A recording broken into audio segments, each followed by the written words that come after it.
So, Manchester Road. The first work I started to make for Manchester Road was one which originally had the title of Crepe Myrtle Mud Pie. That work ended up being Garden at Manchester Road, which is actually in the online works, but it's not within this gallery space now, because that work became the impetus for this one behind me. And typically when I start a show, it'll be one work that I'll start to pin down, if you like. It's the one I'm kind of going, okay, so this is this thought, this is this memory. How am I going to evolve a body of work from this one thought? And if any of you think back to when you were 10, you probably don't have too many memories of that time. You probably think, oh yeah, I've kind of got one or two key ones. And for me, it was this crepe myrtle mud pie. Interesting, I had lunch with my sister and my brother yesterday for our combined birthdays. And I was talking about Manchester Road with them because I want them to draw me a mud map of what they remember of the house and its rooms and so forth, without thinking too much about it. And my sister said, oh, I don't remember much about that time. I don't know why you're so obsessed with it, Shell. It's like I kind of only remember making these mud pies. I'm like, yes, the mud pies in the backyard. There was this crepe myrtle tree in the backyard, and we'd been travelling around Europe for a year at this point, confined in a combi van with my grandmother, my brother, my sister, my mum and my dad. And so as wonderful and incredible as that experience was, and seeing all of this art that as a kid growing up in the 70s, well, I grew up in the Shire and then I moved to Nowra, and then we never came into the art gallery in New South Wales. We didn't know that art could have some other context beyond what I scribbled on a piece of paper as a 10-year-old, and my grandmother thought was amazing.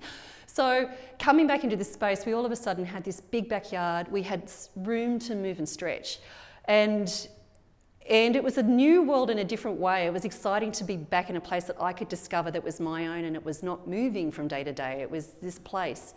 And in fact, the work up the back, Nan told me it was called Rhubarb, because in our big backyard, which was this kind of old 50s fibro place that was just dreadful when we moved in and beautiful when we left from all of Dad's hard work with painting walls and painting skirting boards and new Venetian blinds. In this backyard was this crepe myrtle tree, and near it were these bushes. Well, I thought they were bushes. Nan said, oh no, it's rhubarb. I'm like, what's rhubarb? And she said, oh, well, you can turn that into, you can eat that. You can like bake it in a pie and eat it. I'm like, whoa, you can eat stuff that grows from the ground? Like for me at that point, plants were just ornaments that you stuck at a garden and grew. That's what my dad had done in every place we'd ever lived in. They'd stuck new stuff in the garden, and we had nice gardens. I didn't know you could eat gardens. That was a revelation.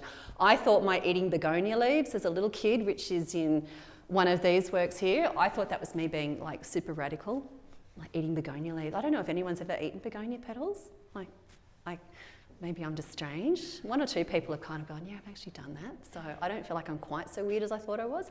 But yeah, the idea that you could actually literally have stuff that came from garden as a 10-year-old was really mind-blowing to me. So that's why that work has that title.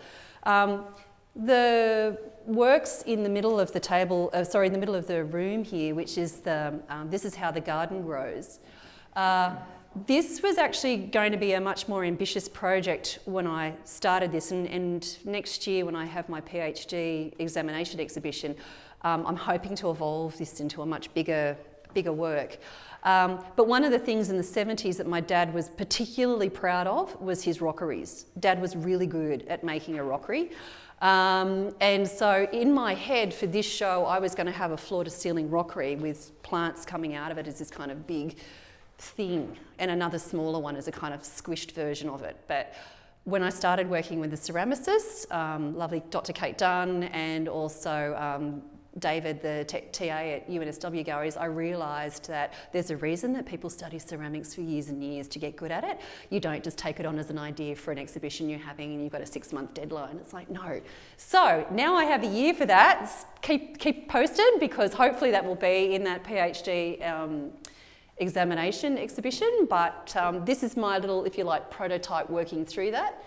The plants on the table are actually all plants that we had, clearly not the original ones, but ones that I remember Dad an eye picking when we go to the nursery. The ribbon plant was one I had in my room for probably from about the age of 10. I took it to Nowra with us when we moved and had it there until I was 18 and left home. So this is me trying to make sense of that idea of memory, how we cobble memory back together and how we try and make meaning of who we are as people. And that's sort of really what I do in my practice all the time is, what am I, what are all these things that are engaging me and informing me?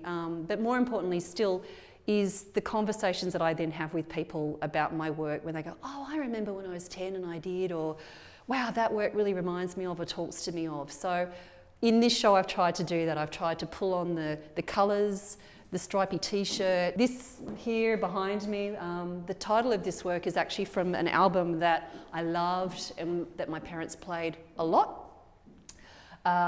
It's the title to the album called A Tiger in the Rain. It's a Michael Franks album. Some of you might know, some of you who are around my vintage might remember Michael Franks. Many of you who are younger will have no idea who I'm talking about.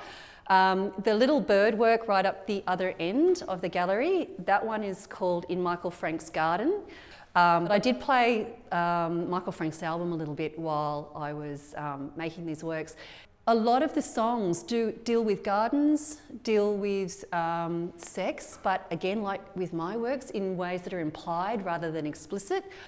Cover to A Tiger in the Rain is actually that image. It's an image of one of Rousseau's painting with this tiger in the rain. It's quite a famous work of his. So, you know, I don't know how much of that album cover from being 10 was in the back of my head when that was happening, because I've made this work, 2/3 of this work, long before I started playing that album again. So it's this backwards and forwards conversation you're having with memory and time, and you just know, you know, I'm never quite sure what's informing what, which is a really nice place to be in. So yeah, so in Michael Franks' Garden is that, again, that reference to that album. The table installation is called This Is How the Garden Grows. That's a line from one of those songs. So there's a few references to that in there. These works here are about being a 10-year-old kid. This one here and the one on the other wall, about being a 10-year-old kid and lying under the sprinkler on a hot summer's day, and you know, this is late 70s and late 1980, when clearly water shortages and concerns about the environment weren't quite as prevalent as they are nowadays. And I remember lying on the concrete and just having that thing pour on me, you know, and then watching the grass grow. And there's another work here titled Grass Has Hair on It. The work right near Deb here, this one here is called I Borrowed the Book on Sex from the Library. So that work is very much about, again, that memory, that space, in ways that aren't obvious. I don't want audiences, when they come and see my work, to kind of go, oh, job done, I can see what that is, I move on. This work here, this is one of the few works in the show that actually had a source. And again, when I was 10, this was how I learned about, you know, growing up. And when I thought, when I grow up, I want to look, sorry, this is going to be a bit rude. I wanted to look like that. So this work here is this allusion to this, and my looking at this and trying to understand those changes, those moments, those things that were going on or starting to go on clearly, you know, at that wonderful time. Well, thank you all very much for coming and listening to me just talk through the show with you. I hope that it's given you more of an insight into what I do and how I go about it. So thank you.